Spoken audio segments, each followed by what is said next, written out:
Hello friends, welcome to Honey GS Academy. Telangana history revision notes, rapid revision notes. Telangana history మీద సరైన అవగాహన ఉన్న వాళ్ళ కోసము తక్కువ సమయంలో అన్ని పాయింట్స్ కవర్ అయ్యేలా ఈ నోట్స్ పనికొస్తుంది. సో నోట్స్ మొత్తం మనకి 11 పేజీలు మాత్రమే ఉన్నది. సో ఒక గంట సేపు కష్టపడితే ఈజీగా అన్నీ కవర్ చేసుకోవచ్చు. రివిజన్ కోసం మాత్రమే పనికొస్తుంది. సో ఎప్పుడైనా సరే సమగ్రమైన నోట్స్ చదివిన తర్వాత ఒక అవగాహనకు వచ్చినాక మాత్రమే రివిజన్ లాంటి షార్ట్ నోట్స్ పనికొస్తుంది తప్పితే వెరీ ఫస్ట్ టైం అధ్యయనం చేసే వాళ్ళకైతే ఇది ఏ విధంగా పనికిరాదు. సో ఇక్కడ మన క్లాస్ చెప్పేది ఏమీ లేదు, ఎగ్జామ్ ఎల్లుండి కాబట్టి ఒకసారి బ్రీఫ్గా తెలంగాణ హిస్టరీ మీద ఎగ్జామ్లో ఎటువంటి అంశాలు ఫోకస్ చేస్తున్నాడు అది చూద్దాం. 4 అంశాలండి. ఒకటి శాతవాహనంలో వస్తుంది. అందులో మోస్ట్లీ మనకి ఈ హలుడు అని చెప్పేసి అనే గ్రంథం ఫేమస్, గౌతమిపుత్ర శాతకర్ణి ఫేమస్, తర్వాత చూస్తే యజ్ఞశ్రీ శాతకర్ణి కొద్ది వరకు ఫేమస్. సో ఈ ముగ్గురిని ఫోకస్ చేయండి. తర్వాత వీళ్ళ ఈ క్యాస్ట్ ఏవైతే ఉన్నాయో సో అవి మ్యాచింగ్ పర్పస్లు ఇస్తున్నాడండి. ఈ శాతవాహన కాలంలో కొన్ని కులాలు ఉంటాయి, కోలిక, గోలిక, హాలిక అని చెప్పేసి ఇట్లా కులాలు ఉంటాయి. ఆ కులాల యొక్క పేర్లు అని చెప్పేసి ఎక్కువ ఫోకస్ చేస్తున్నాడు. తర్వాత నెక్స్ట్ ఈ శాతవాహన అనంతర యుగం అని చెప్పేసి ఇక్ష్వాకులు అంతగా ఫేమస్ ఏం కాదు, దాన్ని మనం స్కిప్ చేయవచ్చు. విష్ణుకుండినులు స్కిప్ చేయవచ్చు. వేములవాడ చాళుక్యులు మనం స్కిప్ చేయవచ్చు. తర్వాత కాకతీయులు వెరీ ఫేమస్ అండి. సో మనకి మధ్యయుగంలో కాకతీయులు అని చెప్పేసి వెరీ ఫేమస్. ఆ కాకతీయుల్లో ముఖ్యంగా మనకి గణపతి దేవన్ అయితేనేమి, లేకుంటే ఈ రుద్రమదేవి కానీ, ప్రతాపరుద్ర 2 కాలంలో ఈ ఢిల్లీ సుల్తానేట్ యొక్క ఆక్రమణ అని చెప్పేసి ఉంటుంది కదా, ఈ మూడిటి మీద బాగా ఫోకస్ చేస్తున్నాడు. సో గణపతి దేవుడు, రుద్రమదేవి, ప్రతాపరుద్ర 2 కాలంలో ఈ ఢిల్లీ సుల్తాన్స్ యొక్క వార్స్ ఏవైతే ఉన్నాయో అవి ఫోకస్ చేస్తున్నాడు ముఖ్యంగా చూస్తే. తర్వాత ఈ కాకతీయుల కాలంలో ముఖ్యమైన సాహిత్యం కావచ్చు లేదా వాస్తు శిల్పం కావచ్చు. సో ఏ గుడి ఎవరు కట్టారని చెప్పేసి అది ఒకటి చూసుకోవాలి. ప్రశ్న మనకు ఎక్కువ కూడా వస్తుంది. వీళ్ళ కాలంలో కొత్త మతం పుట్టుకొచ్చింది వీర శైవం అని చెప్పేసి.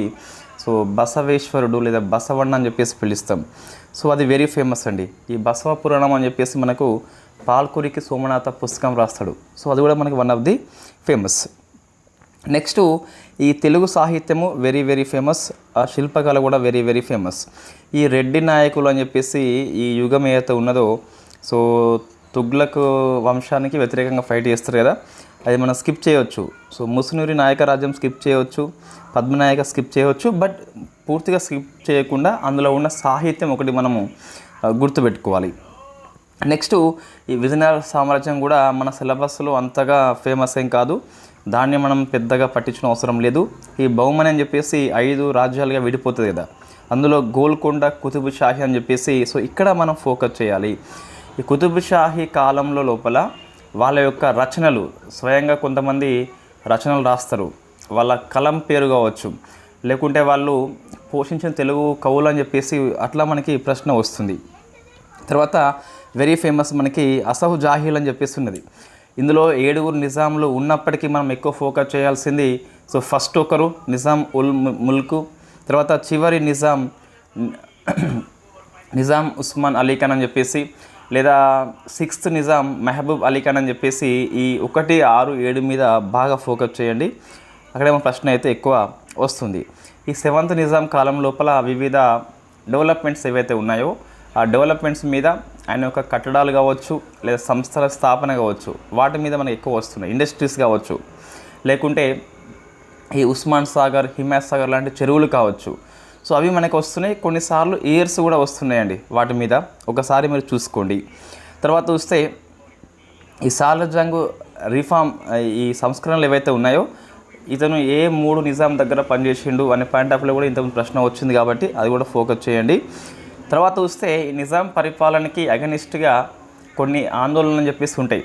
సో వెరీ ఫేమస్ చందా రైల్వే స్కీమ్ అని చెప్పేసి, అందులో పాల్గొన్న నాయకులు ఎవరని చెప్పేసి ప్రశ్న వస్తుంది. వై? బికాస్ అది ఫస్ట్ రివోల్ట్ అనండి నిజాంకి అగనిస్ట్గా. తర్వాత చూస్తే ఈ ఆది హిందూ దళిత ఉద్యమాలు అని చెప్పేసి భాగ్యరెడ్డి వర్మ బాగా ఫోకస్ చేయండి. మనం క్లాస్ చేసి ఉన్నాం సంపూర్ణంగా దాని మీద.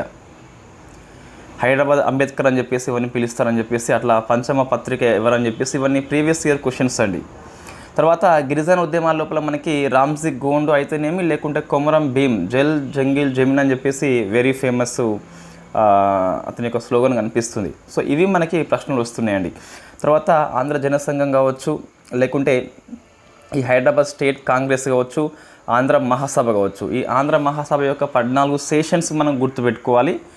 సో ఇది మనకు తెలంగాణ హిస్టరీ మీద బ్రీఫ్గా ఎక్కువ ప్రశ్నలు వస్తున్నాయండి. సో కొన్ని ఫేమస్ పత్రికలు కొన్ని మనకు కనిపిస్తాయండి.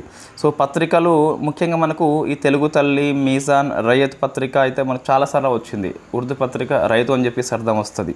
ఇమ్రోజ్ పత్రిక చాలాసార్లు వచ్చింది. తెలుగు పత్రిక వచ్చింది. నేడు పత్రిక, నీలగిరి, సరోజిని విలాస్ అని చెప్పేసి మనకి ఏవైతే పత్రికలు ఎక్కువ వచ్చినాయో, గోల్కొండ పత్రిక వెరీ ఫేమస్ మనకు. సో శోభ పత్రిక అని చెప్పేసి ఇవన్నీ ఫేమస్ పత్రికలు మనకి వార్తల్లో ఉన్నాయి. ఈ గ్రంథాలయ ఉద్యమం మీద ఫోకస్ చేయండి.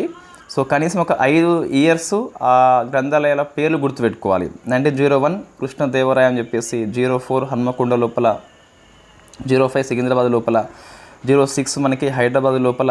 సో ఇవి కొన్ని మనకి గ్రంథాలయ మహాసభలు అని చెప్పేసి 2 ఉంటాయి. ఒకటి మదిర, సెకండ్ వచ్చేసి సూర్యాపేట అని చెప్పేసి. వాటి అధ్యక్షులు ఎవరని చెప్పేసి ప్రశ్న ఇంతకుముందు వచ్చిందండి. అవి ఫోకస్ చేయండి. వెట్టి, బగీలా, బేగార్ అని చెప్పేసి ఎప్పుడు రద్దు చేశారు నిజాం అని చెప్పేసి వాటి మీద ప్రశ్న కూడా కొన్నిసార్లు మనకి వచ్చిందండి. తర్వాత చూస్తే ఈ తెలంగాణ సాయుధ పోరాటము మరీ ఎక్కువ క్వశ్చన్స్ అయితే ఏం వస్తలేవు. 1 or 2 క్వశ్చన్స్ వస్తున్నాయి. మీరు ఈజీగా ఆన్సర్ చేస్తారు. సో రజాకర్ సిస్టమ్ అని చెప్పేసి ఉన్నాయి కదా, సో అవి చూసుకోండి, సరిపోతుందండి. సో ఇది బ్రీఫ్గా అండి. మనకు ఇంతకుముందు అన్సెంట్ హిస్టరీ చేసినాం కదా, అది షార్ట్ నోట్స్ అంటే కంప్లీట్ సిలబస్ కవర్ అయింది. సెకండ్ మధ్య చరిత్ర అని చెప్పేసి కంప్లీట్ సిలబస్ కవర్ అయింది. తెలంగాణ హిస్టరీ ఎందుకు కవర్ చేయలేకపోయినామంటే, సో మనకి వచ్చే వెయిటేజ్ చాలా తక్కువ ఉంటుంది. ఇండియా హిస్టరీకే ఎక్కువ మార్క్స్ వస్తున్నాయి కాబట్టి సో మన వెయిటేజ్ బట్టి కూడా మన యొక్క ప్లాన్ ఉండాలని చెప్పేసి తీసుకోవడం జరిగింది. రైట్, ఇక మనకు పేపర్ 2లో మనం టచ్ చేయంది ఏముందంటే, సో సోషియాలజీ ఉన్నదండి. సోషియాలజీ ఉన్నది. మరి ఎల్లుండే ఎగ్జామ్ మీ ఇష్టం. సో చేయమంటే నేను షార్ట్ నోట్స్ రాయాలంటే రేపు సాయంత్రం వరకే అయిపోతుంది. మీ ఇష్టం. మరి ఎల్లుండి ఎగ్జామ్ పెట్టుకొని రేపు సాయంత్రం క్లాస్ అంటే లేదా నోట్స్ అంటే అంత మంచిగా ఉండదు. మీ యొక్క ప్రిపరేషన్కి ఇది ఆటంకం అని చెప్పేసి అవుతుంది. చూద్దాం. సో పాలిటీ, కరెంట్ అఫైర్స్లో మనం సంపూర్ణంగా కవర్ చేసుకున్నాం, ఎలాంటి సందేహం లేదు. కొన్ని బేసిక్ క్వశ్చన్స్ మనం చెప్పని అవసరం లేదు, మీకు తెలిసే ఉంటాయి. రాష్ట్రపతి అర్హతలు కానీ అటువంటివి మనం చెప్పలేదు. సో అవి ఎగ్జామ్లో తప్పనిసరిగా వస్తాయండి. లేదా మన రాజ్యాంగం యొక్క సోర్స్ ఏంటి, ఏ దేశం నుంచి ఏం తీసుకున్నామని చెప్పేసి, షెడ్యూల్ నెంబర్ 1 నుంచి 12 వరకు ఏముంటాయని చెప్పేసి, ఆర్టికల్ నెంబర్స్ అని చెప్పేసి, అట్లా మనకి కొన్ని బేసిక్ క్వశ్చన్స్ వస్తాయండి. ఈ రాజ్యాంగ ముసాయిదా కమిటీ సభ్యులు ఎవరని చెప్పేసి, రాజ్యాంగం ఎప్పుడు అమల్లోకి వచ్చింది, ఎప్పుడు ఆమోదించబడింది అని చెప్పేసి కొన్ని సెషన్స్ ఉంటాయి మనకి. అవి వెరీ బేసిక్ క్వశ్చన్స్. ఇంకోటి లోకల్ గవర్నమెంట్స్ మనము కరెంట్ అఫైర్స్లో రాలేదు కాబట్టి కవర్ చేయలేకపోయినాం. అవన్నీ బేసిక్ క్వశ్చన్స్ మనకి.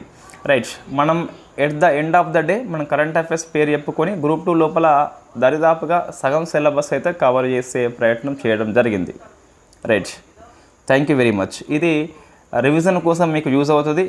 రెగ్యులర్ ఫాలోవర్స్కి అయితే మంచిగా యూజ్ అవుతుంది.